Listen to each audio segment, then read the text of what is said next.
back to Amanda's Bookish Adventures. In this video, we will be talking about fantasy romances that I love. They are all by the same author. Two different series, but I do love them. They are by PC Cast, and they are some of her older work. And I don't see a lot of people talking about them on BookTok or BookTube, so I definitely thought I'd bring them up. So I will show you the Pathlon series first. So we have Divine by Choice. Or no, that was Divine by mistake. Divine by Choice. Sorry. We have Elfin's Choice and Bridget's Quest. Now, there is one in between called Divine by Blood, but when I first got these books, I never could get Divine by Blood. I plan on purchasing the new covers so I could have a complete series set and then reread them and read Divine by Blood. But I'm actually really excited. So this is the first era of Pathlon, and then Divine by Choice is the second era. And then this would be centuries later. You could read these, but they spoil the events of in this book. So they definitely do spoil the events, but I do adore all of these. So I will read Divine by mistake. Like I said, I've had it since junior high, and I do need new covers because I want to keep these ones, but I need new covers to read them again. So the only excitement Shannon Parker expects while on a summer vacation is a little shopping, but when an antique vase calls to her, she finds herself transported to Pathlon, where she's treated like a goddess, a very temperamental goddess. Somehow Shannon has stepped into another's role as the goddess incarnate of Epon, and while there's an upside, what woman doesn't like lots of pampering? It also comes with a ritual marriage to a centaur and threats against her new people. Oh, and everyone dislikes her because they think she's her devil.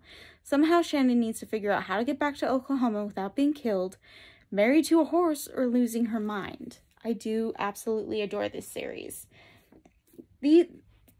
Honestly, these have been published a couple times because the original publishing is of the Centaur. Then these were published, I'm going to say, around 2010.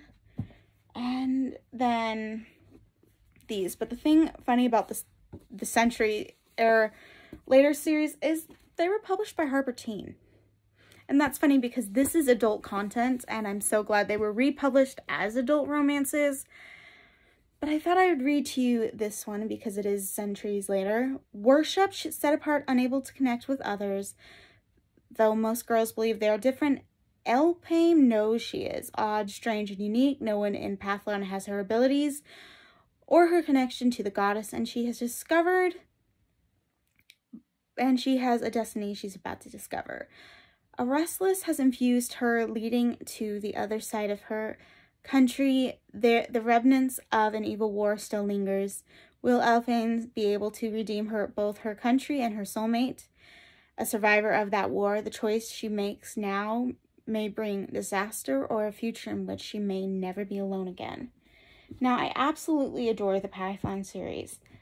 I do really want to read Divine by mistake, and I probably will do a reread with not the new covers. Maybe I'll just check them out again, but from the library till I can get the new covers. But I do absolutely adore the Pathlon series.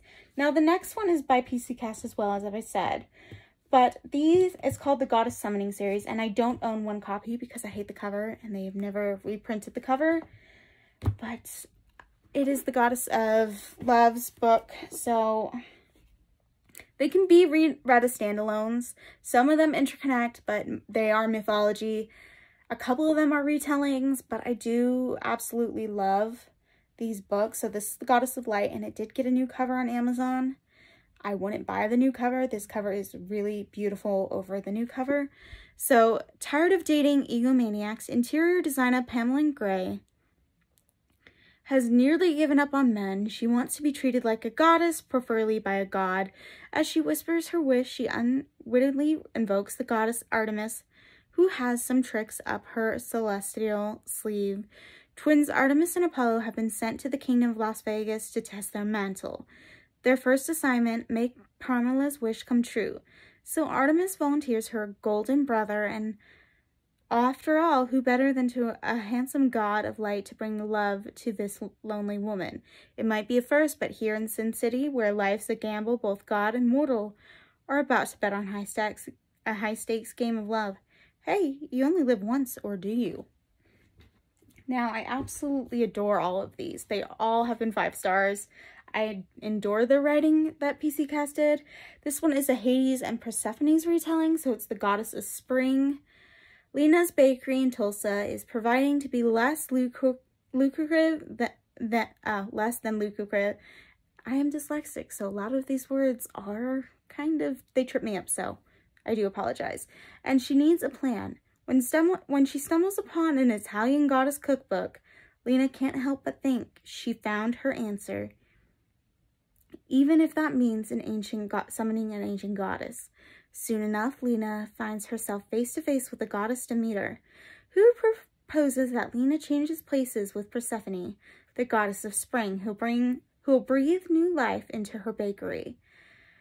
In return, Lena's embodying the lovely Persephone must bring spring to the world of spirits. When the handsome brooding Hades kindles a spark in her heart, Lena wonders whether the dark lord of the underworld is her worst nightmare or the man of her dreams. So I've loved every single one of these, and I can recall these books so much because I've read them so many times throughout the years. I read so many books in a year, but these are ones I can highly recall. Now we have A Little Mermaid retelling The Goddess of Sea. Home alone on the night of her 25th birthday, U.S. Air Force Sergeant Christina Kennedy yearned for something to cure her loneliness. After drinking too much champagne, she recites a divine incantation to revive her humdrum life. But how was she to know the spell would actually work? When her plane crashes into the ocean, Cece's life changes forever. She awakens, bewildered, to find herself in a legendary time and place ruled by magic, and in the body of a mythical mermaid Udine. But danger lurks in the water, ready to swallow Cece whole. Taking pity on her, the goddess Gaia turned Cece into a damsel, so that she might seek shelter on land. When a dashing knight comes to Cece's rescue, instead of falling for this dream come true, she aches for the sea and the darkly sexy seaman who's stolen her heart. Absolutely love this. Now this one is a Beauty and the Beast retelling. Goddess of the Rose. It's not my favorite cover, but it is a lot better than the Goddess of Love cover. It's not a green thumb that kept Amposa family roses blooming for centuries. It's a drop of blood that the women secretly sacrifice for their gardens. But Miki would rather forget this family quirk and lead a normal life, until the day she unwittingly performs a ritual and ends up in the strangely familiar realm of the rose.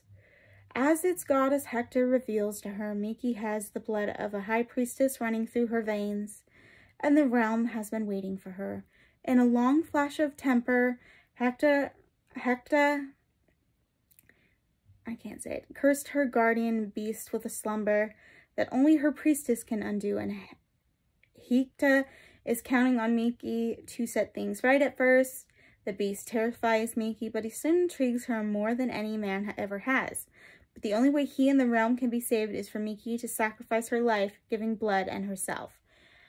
This one I've read about 13 times because I love Beauty and the Beast retellings, but I've read all of these over and over, so I can't really tell for sure. The next one is an Achilles retelling, Warrior Rising. So goddesses Hera, Athena, and Venus had it up to here with the Trojan War. So much devastation, all because of the silly male egos. The worst of the bunch is Achilles, the Greek champion whose power have made him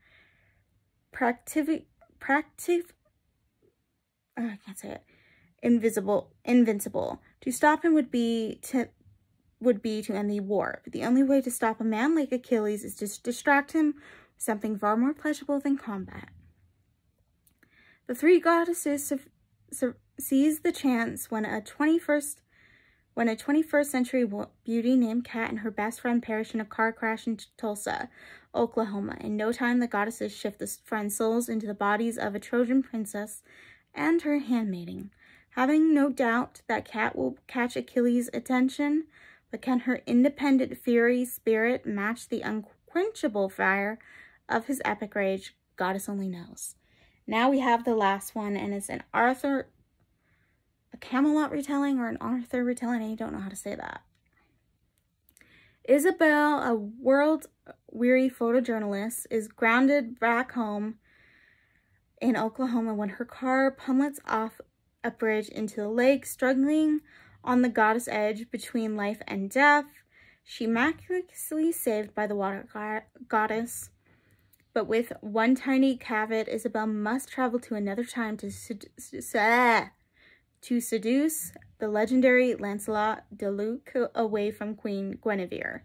Simple after all, the handsome knight is a dream for any woman in any century.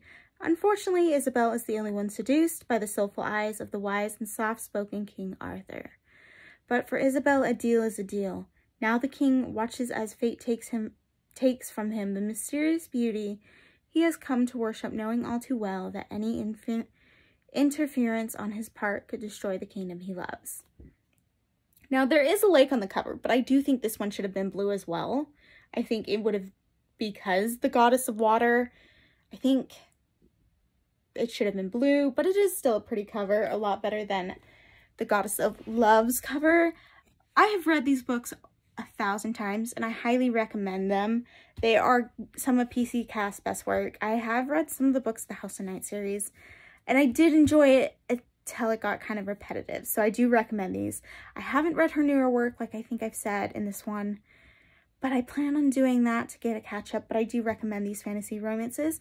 Let me know down below if you've read any of them, or if any of them has piqued your interest. I'd love to hear. I will see you in the next one. Bye!